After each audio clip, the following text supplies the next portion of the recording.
Joey De Leon, misteryoso kayo sa iyang latest Twitter presence. Ang istorya sa Showbiz Chika ni Crystal Clemente.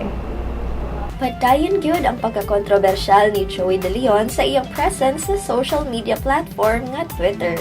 Kaganinang buntag lang, adunay gitweet ang comedian and host nga saying, matod pa sa tweet nga, the correct saying is, what you sow, you reap, hindi, what you saw, you repeat. Gisundan dayon kini og hashtag #LDubMaidenForReal o gitag ang Twitter account sa Itbulaga. Ang maong tweet isa lamang sa daghan pang nag-una nga mga cryptic messages ni Joey diha sa iyang account.